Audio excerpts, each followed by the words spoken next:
there is no shortage of information coming out about what James Gunn has going on at DC. Some people disagree. Some people say he's doing a good job. Some people don't like the job he's doing. I can't really say he's doing a bad job or a great job. I enjoyed Superman. It looks like he's making an effort to make sure everything is cohesive, which is good. I'll give it some time, let it all play out, see where it goes. But there's talk of the Batman movie that he wants to work on. Now, I personally don't know exactly how they're going to have two, different Batman movies, not at the same exact time, but pretty much the same exact time, how that's going to work out. Maybe it works in DC's behalf. I don't know. Some people are predicting it won't work. I don't really like to predict ahead of time what will or will not happen. You never know. Sometimes the unexpected happens, something that nobody could have foreseen. So anyway, let's get to this article. IGN.com. James Gunn says plenty of things are in flux on Batman, the Brave and the Bold, and Damien Wayne. It seems like James Gunn is taking some very big swings at things that we haven't seen on the big screen from Batman. And it seems like he appears to be trying to involve more of the Bat family dynamic, and we'll see how that plays out. Articles written by Jim Vejvoda. I think that's how you say that. The Brave and the Bold script. I like where we are. DC Studios co-chief James Gunn told me in an interview Friday. Gunn cautioned, however, that plenty of things are in flux and gave me a cryptic response when asked whether Damien Wayne is even still in the movie, which I expect. Things are going to be cryptic. You're not going to give away everything. You want people to come into the theater and be surprised about something. Gunn previously called Damien Wayne a little son of a, you can read that, and my favorite Robin. Back when he and DC Studios co-CEO Peter Safran unveiled the DCU's Character One Gods and Monsters slate in 2023, considering that the Brave and the Bold, as it was originally announced, would pair Batman with his son Damian Wayne, who's about 10 years old in the comics. Does that mean the DCU's Bruce Wayne, and hence the actor who will play him, will be in his mid to late 30s? And look, it's Hollywood. You can find actors that even though they are older, they look like they're much younger. There's some actors that are in their mid to late 40s that look like they're in their early 30s. So I don't know that that's necessarily the issue that they always paint it out to be, finding an actor that's at this exact age. It may be a big issue, but I'm just not sure it actually is. Let's see. No, I think you have to wait to see the movie. Some things have changed. Plenty of things are in flux on what his situation is, with his parentage and all that stuff. So I wouldn't take any of it. Yeah, I mean, the actor who wants to listen, first of all, I can't tell you the amount of big actors that have told me they want to be Batman, Gunn said. Look, if I was an actor, and I've said this before, if I was an actor and I happened to be white, you best believe I would want to play Batman.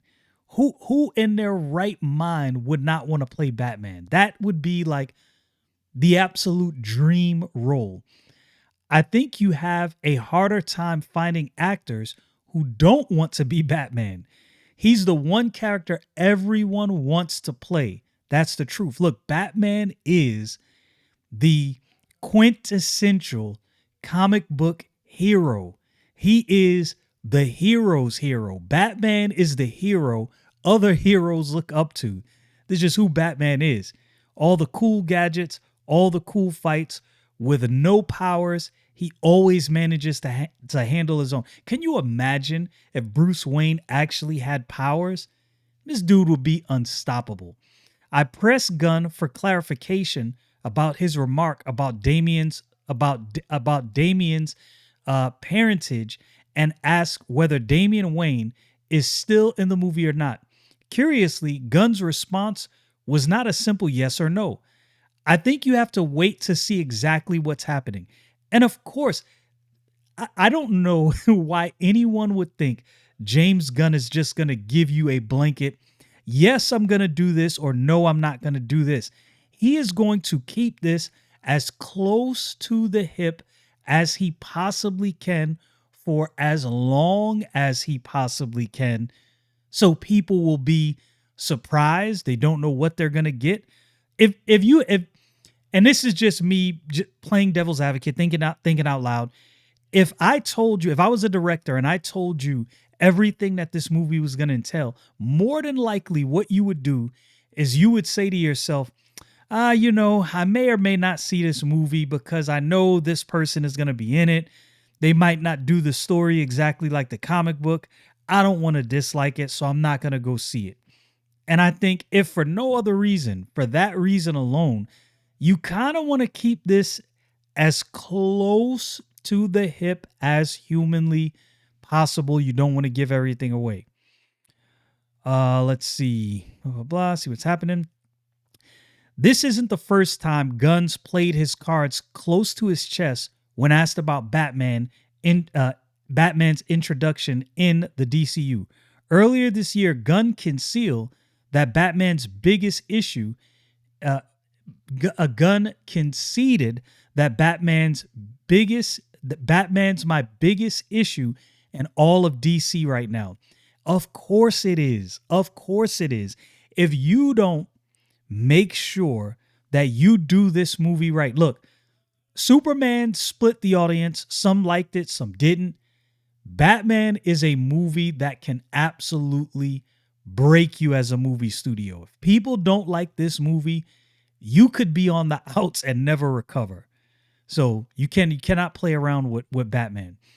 Gunn told Rolling Stone in June, Batman has to have a reason for existing, right? So Batman can't just be, we're making a Batman movie because Batman's the biggest character in all of Warner Brothers. And he is. But he's right. You got to have a direction, which he is. But because there's a need for him in the DCU and a need that he's not exactly the same as the Batman director Matt Reeves Batman. So Matt Reeves has a version of Batman, but Gunn has a vision for where he wants the DCU to go. And thus, Matt Reeves' Batman didn't necessarily fit his vision, and that's what I'm getting from this. But yet, he's not a campy Batman. I'm not interested in that. I'm not interested in a funny, campy Batman. Really. I like the fact that he said that because I know most people are probably worried that he might bring some of the campy Gunn humor to a Batman movie. And look, some of the movies in the 90s were campy, and it worked. It worked. But I don't know that that necessarily works now. So we're dealing with that. I think I have a way in, by the way. I think I really know what it is. I just am dealing with the writer to make sure that what we can make, that we can make it in reality. Excuse me. He wants to make sure he does it right. Look, I'll say this. Everything I've seen from James Gunn and everything I've heard about him, he is really particular about having a well-developed script, which may be some slight PTSD from his time at Marvel. From what I hear, they don't have finished scripts and they kind of find the script in the editing, which is kind of wild. That's kind of crazy. It's a gamble. It's worked for a bunch of movies, but I don't know that that can work in perpetuity. DC's Peter Safran said earlier this year that they will show the Brave and the Bold screenplay to attached director Andy Muschietti when we have it in a place where we think it's ready to go, and see if it's a fit for him. So it seems like they're trying to fit all the different Lego pieces together. They're not just blindly running into the room with no light on. They're trying to make sure the lights are on, they have everything set, the director has read the script, he can envision whatever they bring to him, and he believes that he could actually make this a hit on the big screen. That's a good, at a bare minimum, this is a good strategy. And I like the fact that we're kind of getting that, yeah, we don't want to do the campy thing. We want to make a Batman's Batman movie. Like, he is the character. Seems like they're handling this well, and it seems like they're making all the right moves. And I'll definitely be interested to see what happens when we start seeing the first trailers.